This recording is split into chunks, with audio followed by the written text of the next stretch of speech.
चाचा जी ये सब क्या है? कुंदन, आखिरी बार कह रहा हूं, तुम लोग ये ठीक नहीं कर रहे हो। चाचा जी बुरा मत मानिएगा, लेकिन हम जो कर रहे हैं उसके बीच बोलने का आपको कोई हक नहीं है। कुंदन, जबान संभाल के। बाबूजी तुमसे सिर्फ बात करना चाहते हैं बस। बात करने और धमकी देने में फर्क होता है मोहन। ऐसे गुंडों की तरह रास्ता रोककर बात नहीं होती है। गुंडे दिखा देते हैं तुमको? तुमसे बड़े हैं, हमारा नहीं तो हमारे रिश्तों का लिहाज करो। तुम समझदार हो, जाके समझाओ अपने भाइयों। ये तो बेकार में खून बहेगा।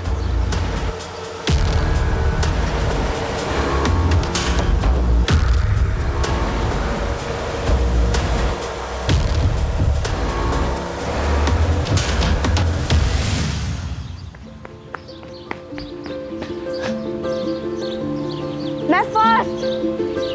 क्या हुआ? अब रेसिंग नहीं लगाती तुम? शर्म आती है ना? मैं रेस लगाऊंगी तो तुम हार जाओगी ना। माँ! रुक! अरे काजल, आराम से बेटा, क्या कर रहे हो? ताई जी देखो ना, पायल दीदी ने मुझे मारा।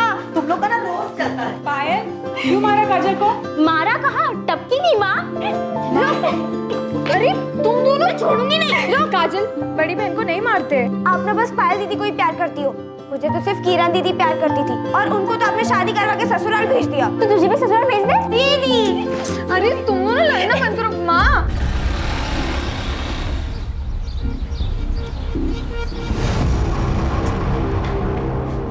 माँ, एक अच्छी खबर है।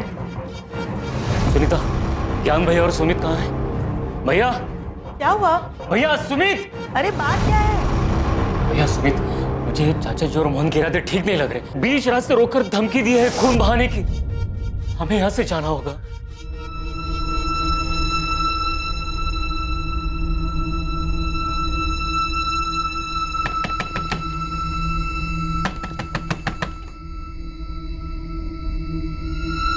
पापा, टैक्सी ले आया।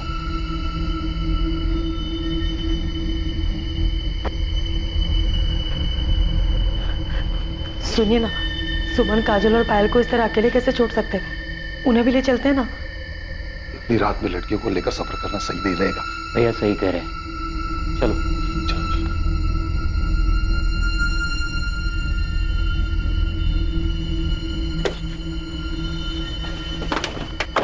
चलो जल्दी चलो, जल्दी बेटा।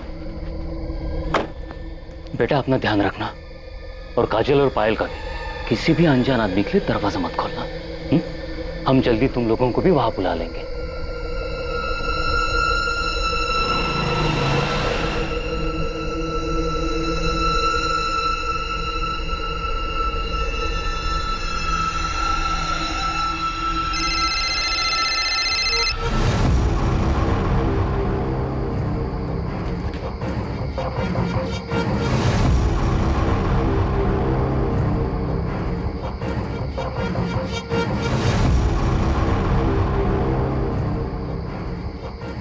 क्या हुआ? कुछ नहीं, घर पे कोई फोन नहीं उठा रहा है। काम में होंगे, ज्यादा परेशान मत हो। चलो खाना लगा दो।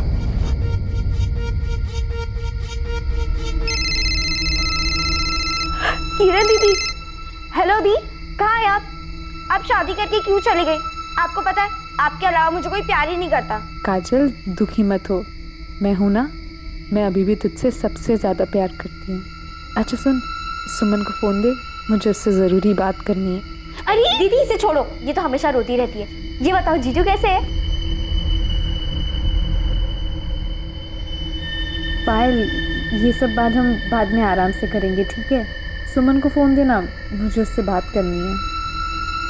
काजल, सुमन दीदी, सुमन दीदी, किरण दीदी का फोन है। अरे तुम लोग बाहर क्यों आए? मैंने मना किया था ना। ये लो पकड़ो, जाओ अंदर।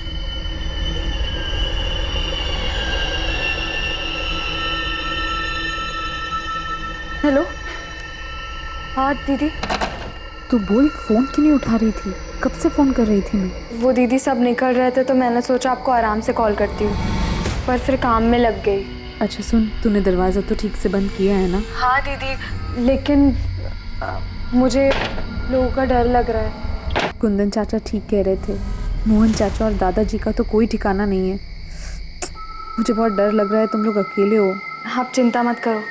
बहू, खाना परोस दिया और हो गया। अरे भाई रोटी लेके आओ। अच्छा सुन, माँ जी बुला रही है, कुछ हुआ तो मुझे फोन करना, ठीक है?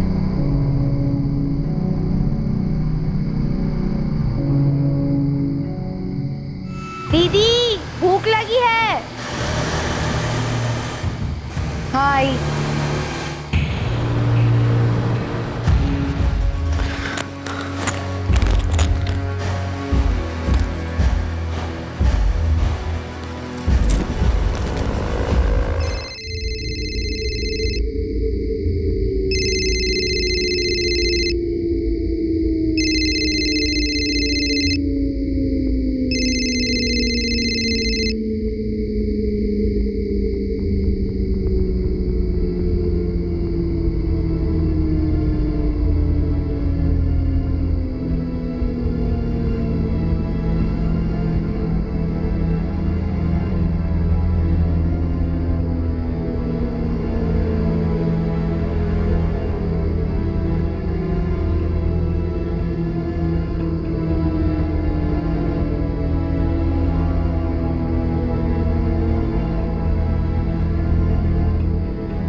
सब मैंने ही आपको फोन किया था। कहाँ है?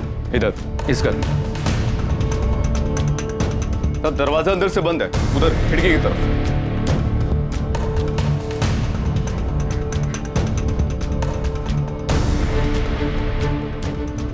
तीनों लड़कियां घर में अकेली थी? घर वाले कहाँ हैं? नहीं, शादी में गए। फोन कर दिया, बस आ ही रहे। अग्रवाल, दरवाजा खुलवाओ, ना खुले तो तोड़ दो और तुरंत फॉरेंसिक वालों को भी बुलाओ। आपने लाश कब देखी? साहब हमने नहीं देखी, वो तो हमारे दूध वाली शाम ने कई बार आवाजें दी, लेकिन अंदर से किसी ने जवाब नहीं दिया। तब उसने खिड़की से सब कुछ देखा और शोर मचाना शुरू किया, तब हमें पता चला। घर में कौन कौन रहता है? यहाँ 3 भाई रहते। बड़ा भाई ज्ञान चौहान, उसकी एक बेटी है किरण, जिसकी शादी हो चुकी है। दूसरा भाई कुंदन, उसकी पत्नी है सुनीता। एक बेटा है प्रकाश और एक बेटी है सुमन। यानी जगह सबसे छोटा भाई सुमित और पत्नी गंगा, जिसकी 2 बेटियां रहती, काजल और पायल। साहब इनके साथ बहुत बुरा। इन बच्चों को कोई कैसे मार सकता है? सर,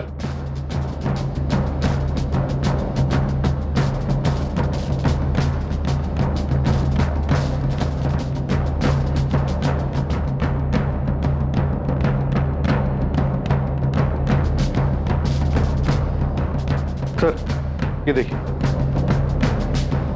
ताजुब है, किसी ने गोली चलने की आवाज तक नहीं सुनी। ये तो जिंदा है। एम्बुलेंस कहाँ है? कॉल कर दिया सर, रास्ते में आती होगी। ये सब तुम्हारी बेवकूफी की वजह से हुआ। कहा था जोश में होश मत खोना। अरे तो क्या करता बाबूजी, हाथ में हाथ रख के बैठा रहता। अरे वो हमारे सामने हमारे बाप दादा का नाम इज्जत सब मिट्टी में मिला रहे थे।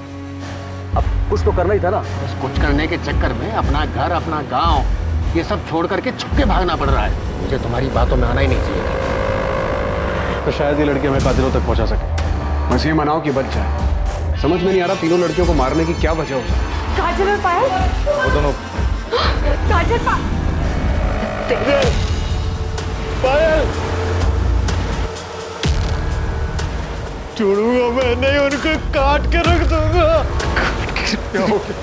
सुमित, सुमित, सुमित, क्या कर रहे हो? छोड़ो भैया, उनके किए की सजा मिलनी चाहिए। छोड़ो मुझे। मेरी बात सुमित।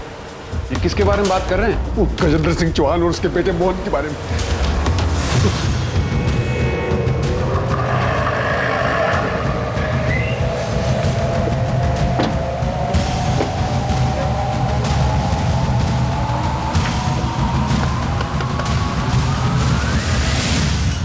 क्या हुआ साहब? गजेंद्र चौहान और मोहन कहाँ हैं दोनों? वो तो ठेकेदारी के काम से लखनऊ गए हैं। वहाँ का पता? वो तो मुझे नहीं पता, लेकिन साहब मैं सच कह रही हूँ, उन दोनों ने कुछ नहीं किया है। अगर ये सच है तो ठीक है, वरना मर्डर की प्लानिंग करने में और अपराधी को बचाने के आरोप में तुम भी जेल जाओ।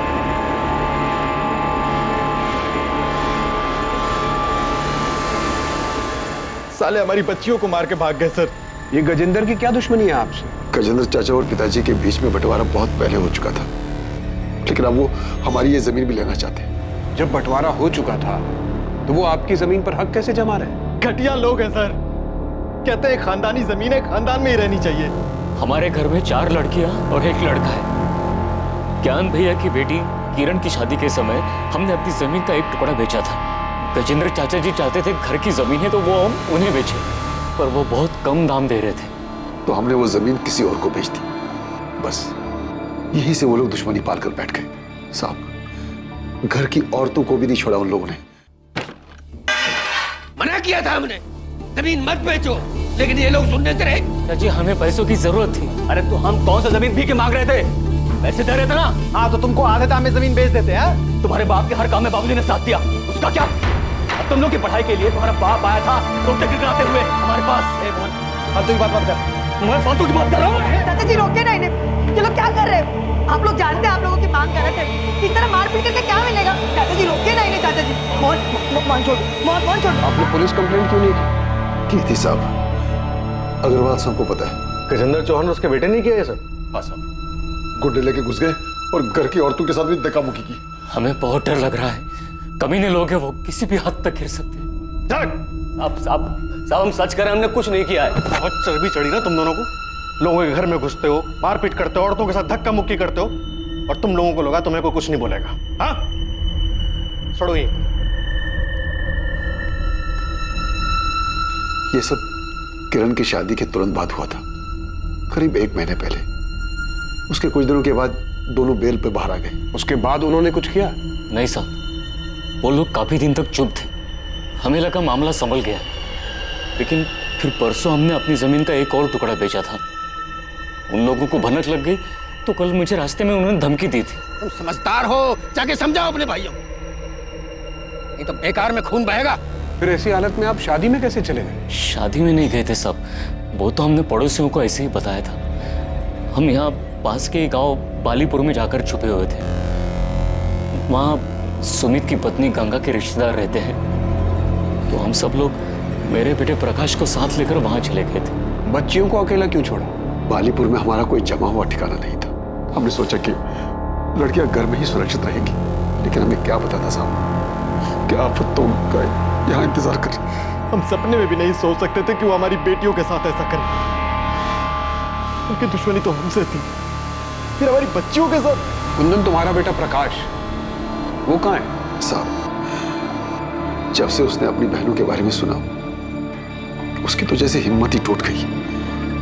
बहुत गहरा सदमा पहुंचा है उसे।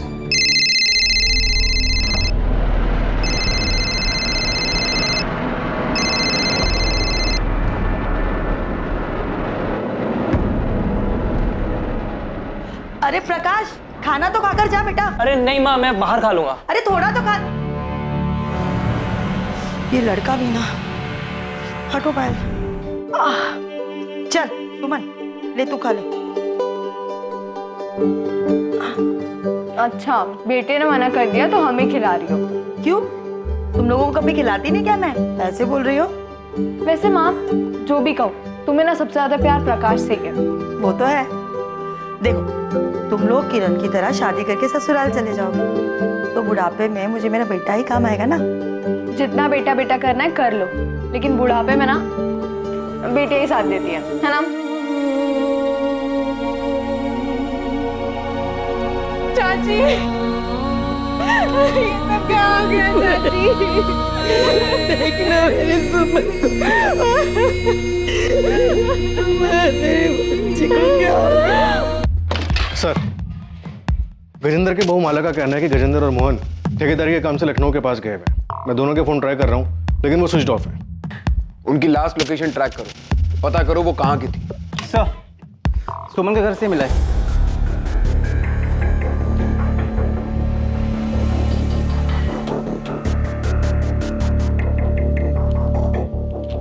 स्टेट सिविल सर्विसेज का लेटर है। सुमन का सिलेक्शन हो गया, इंटरव्यू की डेट भेजिए। बहुत मेहनत की होगी उसने अपनी जिंदगी में आगे बढ़ने के लिए। ये लोग सो रहे थे जब खिड़की से किसी ने गोली मारी, लेकिन इनकी डेड बॉडीज बेड पर ऐसे पड़ी थी मानो गोली लगने के बाद हिली तक नहीं। सर वैसे इस परिवार के बारे में एक और बात पता चली है। गजेंद्र चौहान और उनके झगड़े के बारे में तो पूरे गांव को पता है साहब। कोई और भी है जिसकी उनके साथ कोई दुश्मनी थी? दुश्मनी का तो पता नहीं साहब, पर एक बात हुई थी। उनकी बड़ी बेटी है ना किरण, उसकी सास उमा और चाचा ससुर केशव, वो दोनों बहुत नाराज थे उन लोगों से। किस बात पर वो तो नहीं पता, पर गाँव वालों को मैंने बात करते हुए सुना था। लेकिन सुमन के परिवार वालों ने तो ऐसी किसी अनबन का जिक्र नहीं किया। सर वो उनकी बेटी किरण के ससुराल वाले, उन्हें लगा होगा अगर पुलिस के सामने ऐसी कोई बात बताएंगे तो किरण के ससुराल वाले बुरा मान सकते और किरण किसी मुसीबत में पड़ सकती। हाँ, लेकिन उनके घर की 3 बेटियां एक ही रात में बेरहमी से मारी गई। ऐसे में उन्हें हमें हर छोटी से छोटी बात, हर शक के बारे में बताना चाहिए था।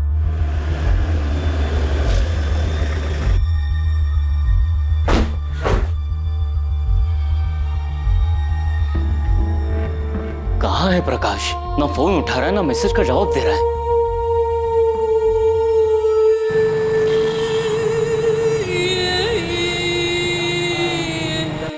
आप लोगों ने बताया नहीं कि आपकी बेटी सुमन ने यूपी स्टेट सिविल सर्विस का एग्जाम पास किया?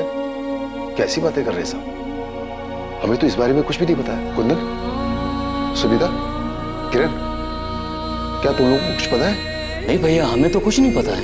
आपकी बेटी स्टेट लेवल का एग्जाम पास करती है, उसे इंटरव्यू के लिए लेटर आता है और वो आप लोगों से कुछ नहीं बताती। क्या घर में उसकी पढ़ाई या फिर उसके काम करने को लेकर कोई मनाही थी? हम तो सुमन को हमेशा प्रोत्साहित करते थे और हमने अपने घर की बेटियों को कभी पढ़ने से नहीं रोका है। माँ, एक अच्छी खबर है। सुमन ने मुझे बताया था, उसने कहा था अगर वो एग्जाम पास हो जाएगी तो घर में सबको बता देगी। और जिस दिन हम घर से भाग रहे थे, शायद उसी दिन सुमन इस चिट्ठी के बारे में मुझे कुछ बताने आई थी। लेकिन फिर सुमन के पापा आ गए और इस बीच में सुमन का ये सब सही रह गया। ये लोग साहब, ये ज्ञान भैया की बेटी किरण है, उनके पति पंकज और ये पंकज की माँ उमा जी। हमने सुना है कि किरण के ससुराल में और आप लोगों के बीच कुछ अनबन थी। नहीं, ऐसा कुछ भी नहीं था। ऐसा कुछ नहीं हुआ था साहब। झूठ मत बोली, पूरे गांव में ये बात फैली हुई है कि आप दोनों परिवारों में कुछ तो हुआ था। शादी में छोटी मोटी कहासुनी हो गई होगी, जिसे गांव वाले बढ़ा चढ़ाकर बोल रहे हैं। ऐसा कुछ भी नहीं हुआ था, हमारे यहाँ बिल्कुल सब कुछ ठीक था। तुझे पता है ये किसने किया था? नहीं, मुझे तो नहीं पता। तू कल रात को उसके घर जाने वाला था। देख, ऐसा कुछ नहीं हुआ, ना ही मैं वहां गया था और ना ही जाने वाला था। साले कमीने, मैं तुझे छोड़ूंगा नहीं तो तूने मैंने नहीं छोड़ना। प्रकाश, ये क्या कर रहा है? क्यों मार रहा है उनको? छोड़ दे। Hello, police station. पड़ोसी तो बेकार की बातें बनाते ही रहते हैं साहब।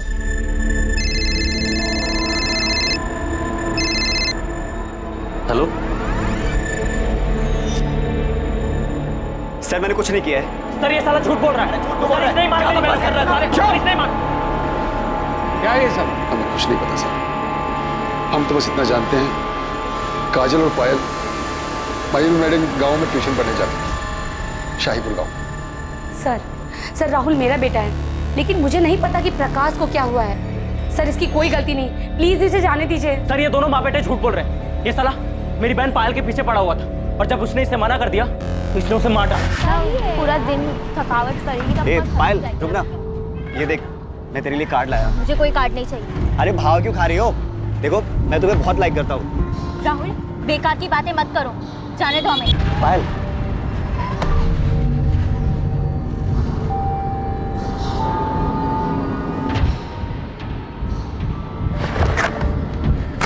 प्रकाश, ये पहली और आखिरी बार था, इसलिए तुझे छोड़ रहा हूँ। आज के बाद अगर पायल के आसपास भी दिखाई दिया ना, जान से मारता हूँ तुझे। सर, ये झूठ बोल रहा है, मैंने कुछ नहीं किया है। साले झूठे, तुम ऐसे नहीं सुधरोगे। लेके जाओ लॉकअप में। अरे जा।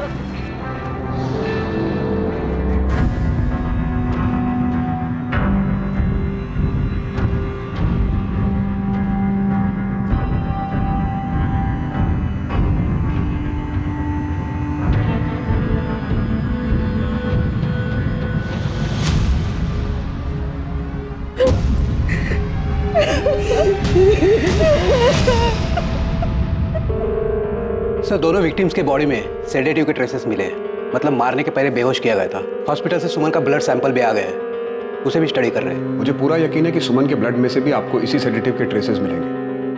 हमें पहले से ही शक था कि ऐसा ही कुछ हुआ है, क्योंकि तीनों सुमन, पायल और काजल सोते हुए मिले। गोली लगने के बाद भी उनकी बॉडी में कोई मूवमेंट नहीं हुआ था, क्योंकि उन्हें बेहोशी में मारा गया था। सर, मौत का टाइम रात में 12 से 2 के बीच का है और बॉडी पर गोली का इम्पैक्ट देखकर ये बात साफ होती है कि गोली जान लेने के इंटेंशन से बहुत करीब से मारी गई। सर, फॉरेंसिक टीम ने गोली और शेल से गन आइडेंटिफाई कर लिया है। .32 कैलिबर गन है, इसके ऊपर साइलेंसर लगाया जा सकता है। ये तो काफी कॉमन गन है। खबरी को काम पे लगाओ, उसे कहो सप्लायर का पता करे और ये भी पता लगाओ कि गांव में किसी के पास ये गन है या हाल फिलहाल में किसी ने इस गन को खरीदा है। सर, वैसे एक बात समझ में नहीं आ रही। परिवार के सारे लोग बाहर थे, घर का दरवाजा अंदर से बंद था, तो सुमन, पायल और काजल, इन तीनों को नशे की गोली कब, किसने और कैसे दी? हाँ दीदी। फैमिली को गजेंद्र और मोहन पर शक है। हो सकता है ये काम पायल के आशिक राहुल का हो या फिर किरण के ससुराल वालों का इसमें हाथ हो। तुम दोनों बच्चियों की बॉडी फैमिलीज को सौंप दो और प्रकाश को भी अभी के लिए जाने दो। अंतिम संस्कार के बाद बात करेंगे उससे। और सर राहुल, चलो जाओ बाहर। आप मुझे क्यों नहीं छोड़ रहे हैं सर? मैंने कुछ नहीं किया है। अभी बस इसको छोड़ने को कहा है।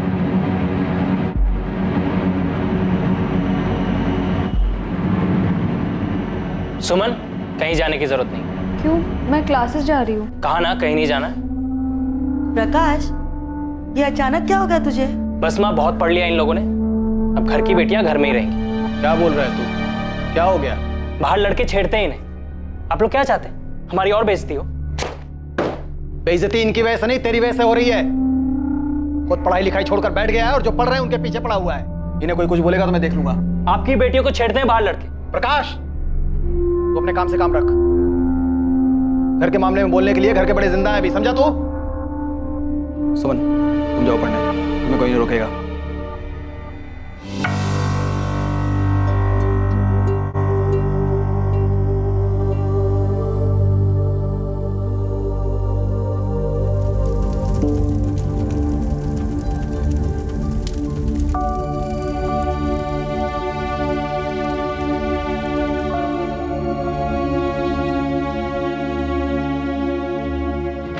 सर, गजेंद्र और मोहन की कॉल लोकेशन डिटेल्स आ गई। ये दोनों कल सुबह तक यहीं सूलीगंज में ही थे और सुबह 6 बजे के बाद से इन दोनों का फोन स्विच ऑफ जा रहा है। तो माला झूठ बोल रही है। माला का फोन सर्वेलेंस पे डालो। किसी दूसरे नंबर से वो माला से बात करने की कोशिश जरूर करेंगे। सर, क्या मैं अंदर आ सकती हूँ? सर, अस्पताल में मैं सबके सामने कुछ बोल नहीं पाई, लेकिन सर आपको जो कुछ भी पता चला है वो सब सच है। किरण, जो बोलना है साफ साफ बोलो। सर, असल में मेरे ससुराल वाले, खासतौर से मेरे चाचा ससुर केशव चौहान, वो मेरे मायके वालों से काफ़ी गुस्सा थे। उनके बीच में काफ़ी बड़ा झगड़ा हुआ था। किस बारे में? सर, अभी 1 महीने पहले ही मेरी शादी हुई है और शादी के समय दहेज के पैसों को लेकर कुछ अनबन हो गई थी। कुंदन चाचा ने मेरी सास को पैसे देने का वादा किया था, लेकिन शादी के समय तक मेरे घर वाले वो पैसे जुटा नहीं पाए थे। मेरी सास और केशव चाचा ने शादी के कुछ दिन पहले घर आकर बहुत बड़ा हंगामा किया था। हमसे गलती हुई है, इसके लिए हम माफी भी मांग रहे हैं। हम ये नहीं कह रहे हैं कि हम पैसे नहीं देंगे। जो हमने वादा किया है हम जरूर पूरा करेंगे। शादी के खर्च में थोड़ी सी मुश्किल हो रही है। हाँ, तो एक काम करते हैं, आपका खर्चा कम कर देते हैं, ये शादी तोड़ देते हैं। नहीं, ये क्या कह रही हैं आप? भगवान के लिए समझ गई। आप जैसा कहेंगे वैसा ही हो, लेकिन ये शादी मत होगी। आखिर में मेरे पापा और चाचा ने पुश्तैनी जमीन का हिस्सा बेचकर दहेज के पैसे चुकाए। मैंने कुंदन को कहा था कि उन्हें मना कर दे। हाँ, मैं वहां गया भी था, लेकिन मुझसे ना नहीं बोला गया। मुझे भी लगा वो लोग जो कह रहे थे वो सही कह रहे थे। हमारा पंकज जैसा लड़का सबको नहीं मिलता। बड़ी फैक्ट्री में मैनेजर है भाई। शादी के लिए तो लड़कियों की लाइन लगी हुई थी, पर उसको तो किरण ही पसंद आई। अब किरण की शादी हो जाएगी, एक बोझ कम हो जाएगा, फिर शादी के लिए रह जाएंगी 3 लड़कियां। भाई साहब, आपकी किरण तो मानो बहुत ही भाग्यशाली है, और बेटी की खुशी के लिए 15 लाख कौन सी बड़ी रकम है। मैं जानता था अगर हमने पैसे नहीं दिए तो वो लोग रिश्ता तोड़ देंगे। अरे तोड़ देते तो तोड़ देते, क्या किरण को अच्छा लड़का नहीं मिलता? तुम्हें मेरी बात मान लेनी चाहिए थी। मानना तो मैं भी चाहता था भैया, किरण को अच्छा लड़का मिल भी जाता, लेकिन पंकज जितना अच्छा लड़का तो नहीं मिलता ना भैया। मैं तो चाहता था कि एक बार किरण का घर बस जाए। सोचा था पैसों का इंतजाम कर लूंगा। हमने उनकी बात मानकर शादी में इतना खर्च किया, सोचा कि वो लोग 15 लाख तो दे ही रहे हैं, पर आज देता हूँ कल देता हूँ करते करते शादी की तारीख आ गई। मैंने सोचा था उधार लेकर शादी निपटा दूंगा और फिर धीरे धीरे उधार चुकता होता रहेगा, लेकिन पैसों का इंतजाम नहीं हो पाया। और सर, तब ज्ञान भैया ने एक फैसला लिया और हमारी खानदानी जमीन का एक टुकड़ा बेचा और दहेज के पैसे चुकाए। उन लोगों का तो दिमाग खराब हो गया साहब। ये सारा किया धरा उनके रिश्तेदार का है। किसने किया ये तो हम पता लगा लेंगे, लेकिन जो दहेज का कीड़ा आप लोगों ने समाज में फैलाया है, अगर ये बात साबित हो गई तो इसके लिए सजा जरूर मिलेगी आप लोगों को।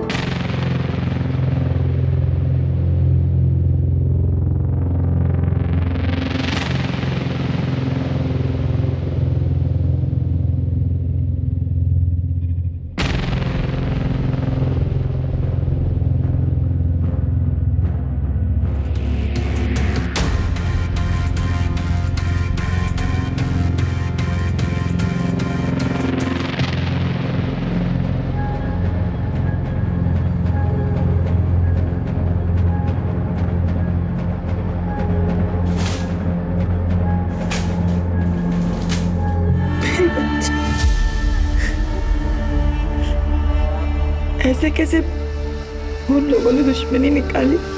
सुमन ठीक हो जाएगी, भगवान पर भरोसा रखो। सर, वीरेंद्र और मोहन के फोन अभी भी बंद आ रहे हैं, लेकिन माला के पिछले 72 घंटों के कॉल लॉग्स में 2 अलग अलग लैंडलाइन नंबर से कॉल्स आए, जिसपे एक नंबर पे 7 मिनट और एक नंबर पे 10 मिनट बाद भी हुई। ये माला तो कुछ बोलेगी नहीं और हम उसे अरेस्ट भी नहीं कर सकते। एक काम करो, कांस्टेबल से बोलो कि उस पर नजर रखे और एक गजेंद्र और मोहन के बारे में पता करो कि इनका कोई साथी या रिश्तेदार रहता है क्या कानपुर या उन्नाव में। शायद ये लोग वहां छुपे। Okay sir. गन सप्लायर से कोई लीड मिली? पता चला कि गन किसने बेची थी यहाँ सूलीगंज में? अभी तक तो नहीं, लेकिन हम पता कर रहे हैं सर। ये केशव, उमा और पंकज तीनों के कॉल डिटेल्स निकलवाओ और राहुल के भी, शायद कोई लीड मिल जाए। और राहुल का दोस्त कपिल, उससे कोई बात हुई? उसे बुलाया सर, आता ही होगा। कपिल सच बोलो, क्या राहुल का कोई हाथ है इस सब में? राहुल ऐसा नहीं कर सकता सर। राहुल पायल का पीछा करता था ना, और कई बार तुम भी होते थे राहुल के साथ। कहीं खून की प्लानिंग में राहुल के साथ तुम भी तो शामिल नहीं थे? मैंने ऐसा कुछ नहीं किया सर। सर, एक बात सच है कि राहुल पायल को बहुत पसंद करता था और वो उसके पीछे पड़ा हुआ था कि वो उसकी बात मानकर उसकी गर्लफ्रेंड बन जाए। देखो तुम यहाँ से चले जाओ, किसी ने देख लिया तो मेरा घर से निकलना भी बंद हो जाएगा। मैं चला जाऊंगा, लेकिन तू भी मुझे बोल दे कि तू भी मुझे प्यार करती है। प्लीज जाओ यहाँ से, किसी ने देख लिया तो हंगामा हो जाएगा। पायल, देखो तुम यहाँ से चले जाओ। अब इसके आइंदा आसपास भी दिखा ना तो पुलिस में कंप्लेन कर दूंगी। चल। राहुल को बहुत गुस्सा आया था और अपनी बेइज्जती का बदला लेने के लिए उसने बहुत ही खतरनाक प्लान बनाया था।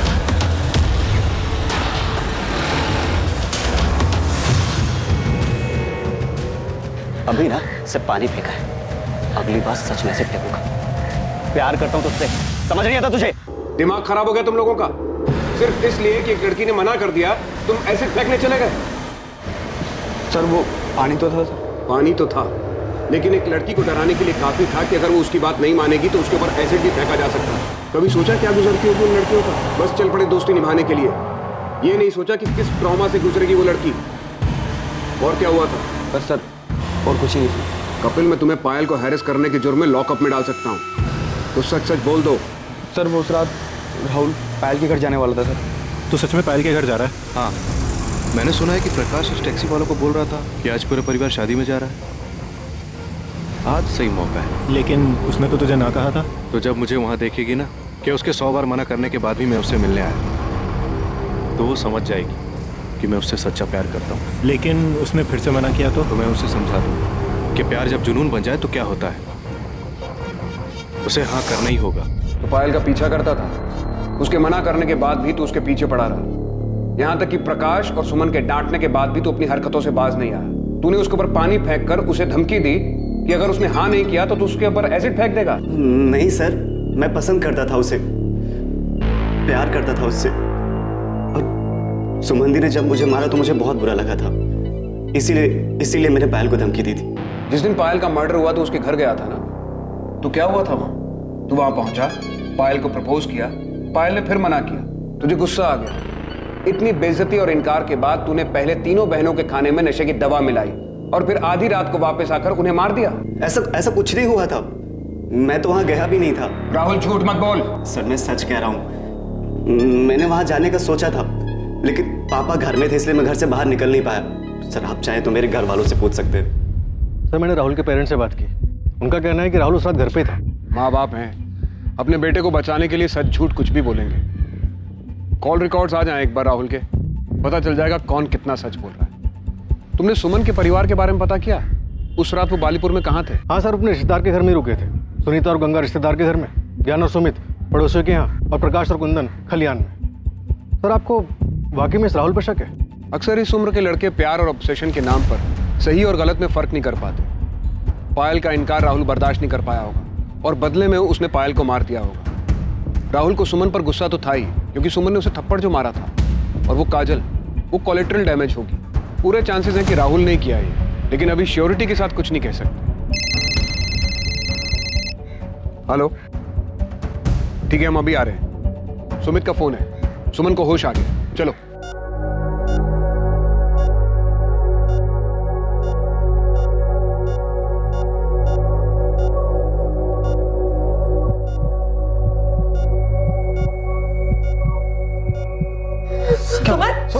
डॉक्टर, डॉक्टर क्या हुआ? देखिए क्या हुआ डॉक्टर? आप प्लीज सब बाहर जाए। अभी तक ठीक थी डॉक्टर, क्या हुआ इसे? आप प्लीज सब बाहर जाए। क्या हुआ? तुमने तो फोन किया था कि सुमन को होश आ गया, फिर ये सब? हाँ भैया, होश आ गया था, फिर पता नहीं क्या हुआ, डॉक्टर ने हम लोग को बाहर निकाल दिया। और सर पता नहीं सुमन को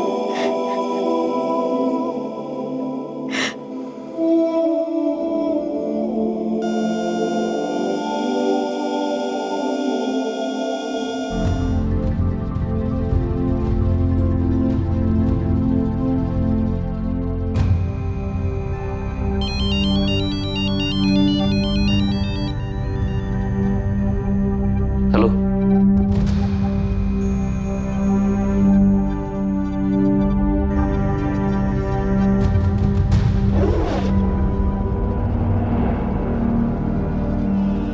कुंदन, कुंदन,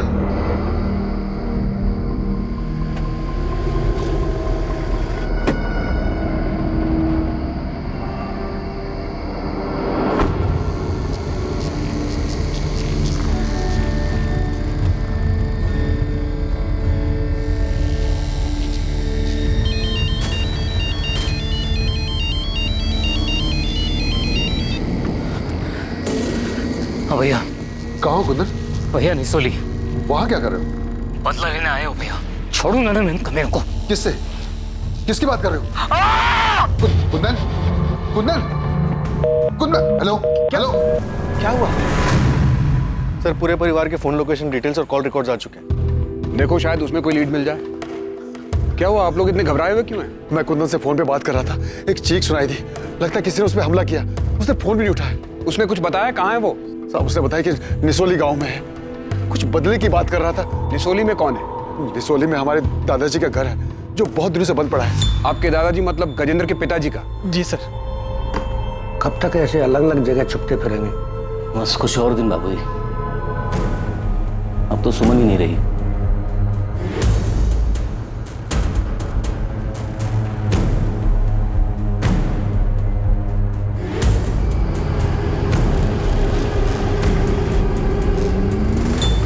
साहब ये घर है साहब, आओ।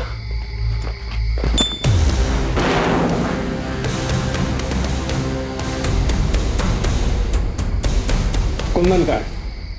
कुंदन हमें नहीं पता, हमें नहीं पता कहाँ है।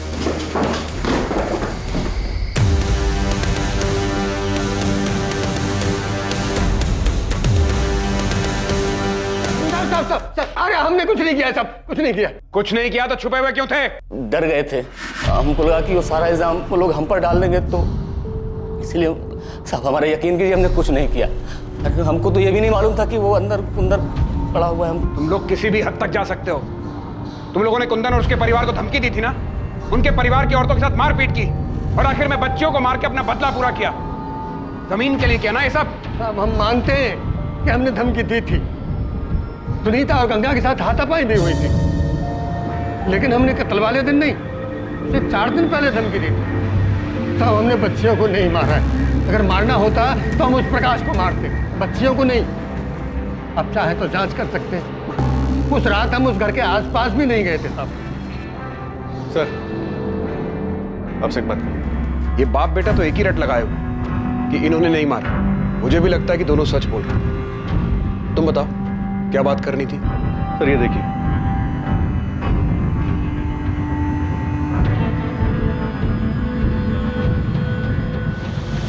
बहुत घुमा लिया। तुम बालीपुर में नहीं थे।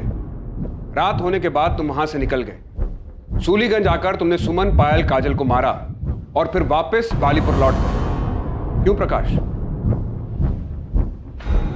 जी आप क्या कह रहे हैं साहब? सर कहां गए थे तुम? वो देखो झूठ मत बोलना, हमारे पास तुम्हारी सारी डिटेल्स हैं। सर मैं तो बालीपुर जाना ही नहीं चाहता। वो तो पापा ने बोला इसलिए मुझे जाना पड़ा। वही पास के गांव में मेरे एक दोस्त का घर है, तो देर रात में वहीं चला गया था। आपको पता था ये उस रात वहां पे नहीं था? ये तो आपके पास ही सोया था ना। मेरा बेटा ऐसा नहीं कर सकता। तो फिर कौन कर सकता है कुंदन? तुमने गजेंद्र और मोहन का नाम दिया, हमने उन्हें तोड़ा, लेकिन कुछ हाथ नहीं लगा। उसके बाद राहुल का नाम सामने आया, वहां से भी हम खाली हाथ लौटे। उसके बाद तुम्हें कॉल आता है ये खबर देने के लिए कि गजेंद्र और मोहन कहां छिपे हैं, और तुम क्या करते हो? ये बात तुम अपने भाई ज्ञान को नहीं बताते, पुलिस के पास नहीं आते, सीधा वहां जाकर अगवा हो जाते। हम जानते हैं तुम्हारे बेटे प्रकाश ने कुछ नहीं किया। वो उस रात सूलीगंज नहीं आया था, वो वहीं बालीपुर के पास के गांव में गया था। लेकिन उस रात तुम यहां आए थे। ये रही तुम्हारी फोन की लोकेशन डिटेल्स।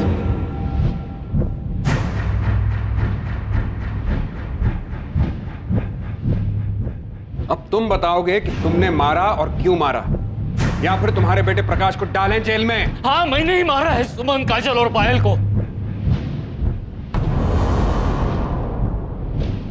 प्रकाश ने कुछ नहीं किया है, मैंने ही किया है सब कुछ।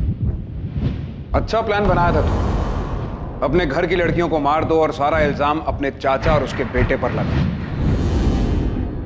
20 अक्टूबर की रात को तो बालीपुर गया तो था, लेकिन 11 बजे के करीब जब तेरा बेटा प्रकाश अपने दोस्त से मिलने पास वाले गांव में गया, उसके जाने के आधे घंटे बाद तू वहां से उठकर करीब 12:30 बजे सूलीगंज आ गया और यहां आकर तूने सुमन, पायल और काजल को गोली मार दी। उसके बाद रात 3 बजे तू वापस बालीपुर पहुंच गया, वहां जाकर सो गया। अपनी बेटी और भतीजियों को मारने के बाद तुझे नींद कैसे आ गई थी? तो मैं क्या करता? किरण की शादी में इतनी सारी जमीन बेचनी पड़ी थी, बाकी 3 लड़कियों की शादी में तो सब कुछ बेचा। और फिर मेरे बेटे प्रकाश का क्या होता? उसके लिए क्या बचता? मैं समझ गया था ये लोग बेटियों के लिए कुछ ज्यादा ही भावुक हैं। उनकी शादी में तो ये कोई कसर नहीं छोड़ते, सब कुछ खत्म हो जाता। इसलिए मैंने तीनों को मार दिया। तो बेटे को जायदाद मिले इसलिए बेटियों को मार दिया? मेरा बेटा ही घर का नाम आगे ले जाने वाला है। एक बाप होने के नाते मैंने ऐसा किया। मैंने ही सबको कहा कि कहीं दूर जाकर छुप जाते हैं, और जाने से पहले मैंने ही सुमन, काजल और पायल के खाने में नशे की दवा मिला दी थी। प्रकाश गया तो मैं भी निकल गया और सूलीगंज आ गया।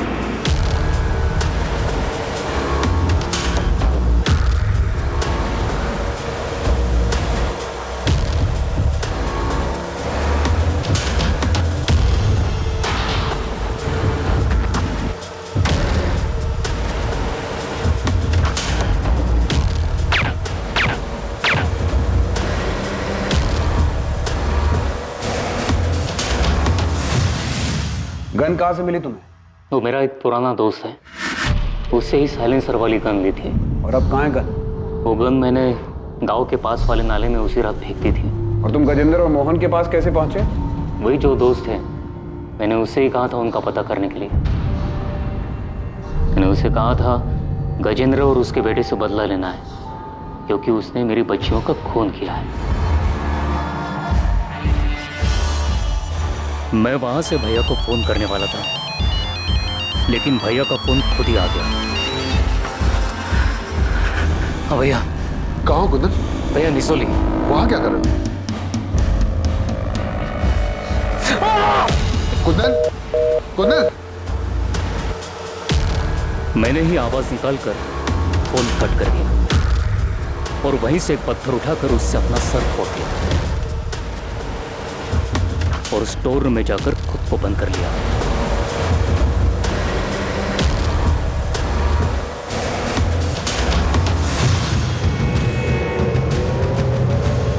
सुमन को इतनी बड़ी जॉब मिली थी, वो सिर्फ तुम्हारा ही नहीं, तुम्हारे पूरे परिवार का नसीब बदलने वाली थी, और बदले में उसके अपने पिता ने उसकी जान ले ली। बहुत अच्छा इनाम दिया उसे।